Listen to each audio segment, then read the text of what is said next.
నమస్తే, welcome to dot news. నేను మాణిక్. యుద్ధం చేయాలనుకోవడం వేరు, గెలవాలనుకోవడం వేరు. గెలవాలనుకున్నవాడు సర్వశక్తులు ఒడ్డుతాడు. తానేంటో శత్రుమూకలకు రుచి చూపిస్తాడు. వెన్నులో వణుకు పుట్టిస్తాడు. భుజాలు అదిరిపోయేలా, గుండెలు జారిపోయేలా భయం పుట్టిస్తాడు. అడుగు తీసి అడుగు వేయాలంటేనే 1కి 100 సార్లు ఆలోచించేలా చేస్తాడు. ప్రత్యర్థులను గెలవడం కంటే ముందు తనకు తాను గెలవాలనుకుంటాడు. వార్ వన్ సైడే అని చెప్పుకునే వాళ్లకు వార్ ఏ సైడ్ ఉన్నా విన్నర్ మాత్రం నేనే అని డిక్లేర్ చేస్తాడు. అతడే యోధుడు, యుద్ధవీరుడు. ఏపీ ఎన్నికల్లో తనకు తానే పోటీ అని ప్రజల్లో దూసుకుపోతున్న గ్లాడియేటర్ ఎవరంటే మా నమ్మకం నువ్వే జగన్, మేం నమ్ముతాం నిన్నే జగన్.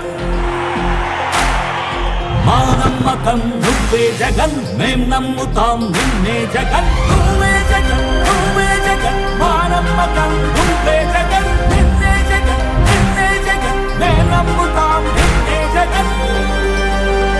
జగన్ వర్సెస్ చంద్రబాబు, ఇది ఒకప్పటి మాట. మరి ఇప్పుడు వైసీపీ వర్సెస్ కూటమి, ఇది కూడా పాత మాటే. అయితే వాట్ నెక్స్ట్? Just wait.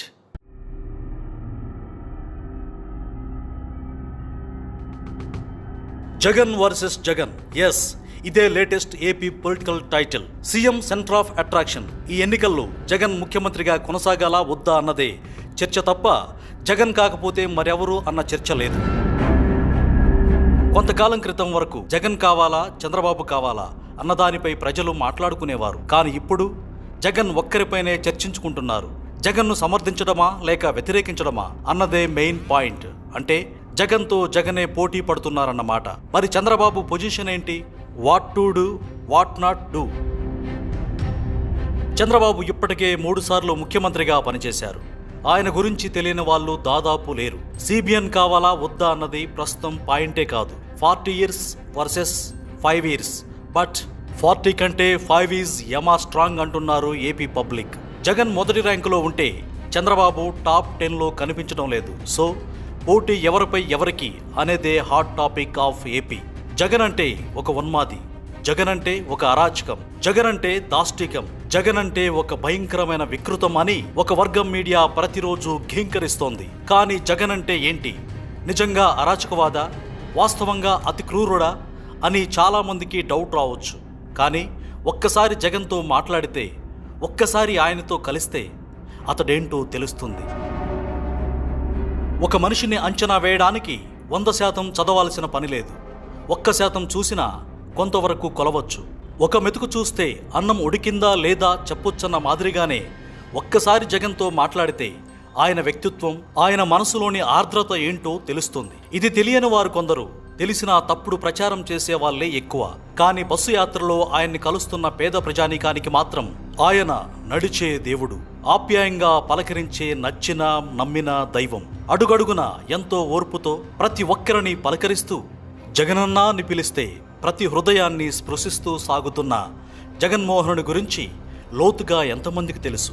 వాలంటీర్ల వ్యవస్థపై అనేక విష ప్రచారాలు చేసి చివరికి వారి సేవలు వృద్ధులకు అందకుండా చేసిన చంద్రబాబు యూటర్న్ తీసుకొని తాను కూడా వాలంటీర్లను కొనసాగిస్తానని చెబుతున్నారు. మీ ఉద్యోగాలు తీసేయం, వాలంటీర్ వ్యవస్థ కొనసాగిస్తామని మరొక్కసారి మీ అందరికీ హామీ ఇస్తున్నా. 5,000 కాదు, మీకు రాబోయే రోజుల్లో 10,000 రూపాయలు పారితోషికం ఇచ్చే బాధ్యత మాది. వాలంటీర్లకు వ్యతిరేకంగా ఫిర్యాదు చేసిన నిమ్మగడ్డ నోరు తెరవడం లేదు. చంద్రబాబు తరపున పనిచేసి ఆయన ప్రజల దృష్టిలో విలనయ్యాడు. ఇలా ఒకటి కాదు, అనేక విషయాలలో చంద్రబాబు మాట మార్చడం అలవాటుగా చేసుకున్నారు. ప్రజలు వీటన్నిటితో విసిగిపోయారు. అంతెందుకు, ప్రధాని మోదీని పరుష భాషతో దూషించి ఏకంగా టెర్రరిస్టుతో పోల్చడం, తిరిగి కాళ్లా వేళ్లా పడి బీజేపీతో పొత్తు పెట్టుకోవడం, మోదీని కూటమి సభలో ఆకాశానికెత్తుతూ ప్రసంగించడం, ఇవన్నీ చంద్రబాబు పరువును మసకబార్చాయి. ఇప్పుడు బీజేపీలో విలీనం చేయడానికి కూడా బాబు వెనకడడం లేదని జరుగుతున్న ప్రచారం చూస్తుంటే పైనున్న ఎన్టీఆర్ ఎంత కృంగి కృషించి పోతుంటారో తలుచుకుంటేనే కళ్ళు చెమర్చుతాయి.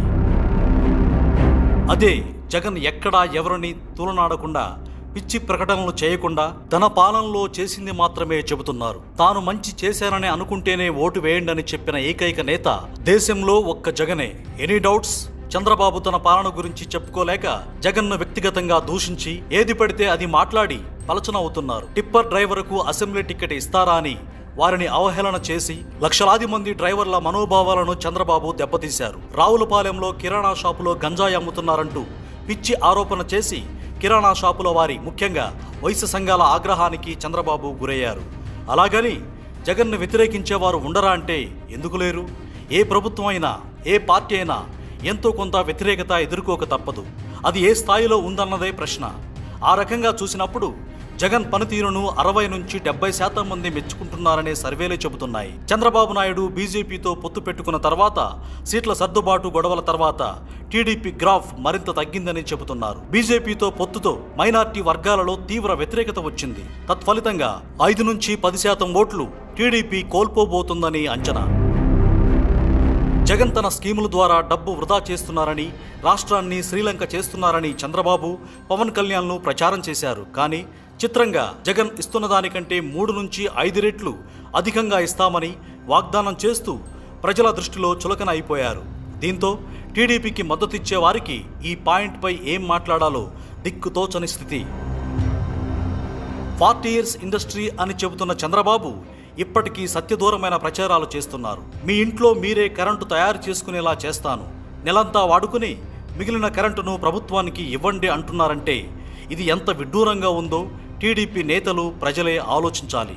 కరెంటును ఇంట్లోనే తయారు చేసుకునే వీలుంటే ఎంతో అభివృద్ధి చెందిన దేశాలు ఏం పీకుతున్నాయి చెప్పండి బాబుగారు. ఇంకా అలెక్సా విజనరీ విమానాల్లో కూరగాయలు సప్లై చేయిస్తా లాంటి ఓం భూమ్ ఫట్ లాంటి డైలాగులతో జనాన్ని ఆడుకుంటున్న బాబుకు ఉన్నది ఉన్నట్లు చెప్పే జగన్కు, నక్కకు, నాకలోకానికి ఉన్నంత తేడా ఉంది. సో ఇప్పుడు జగన్కు చంద్రబాబుతో పోటీ కాదు, తనతో తనకే పోటీ అంటున్నారు రాజకీయ విశ్లేషకులు. Please subscribe dot news.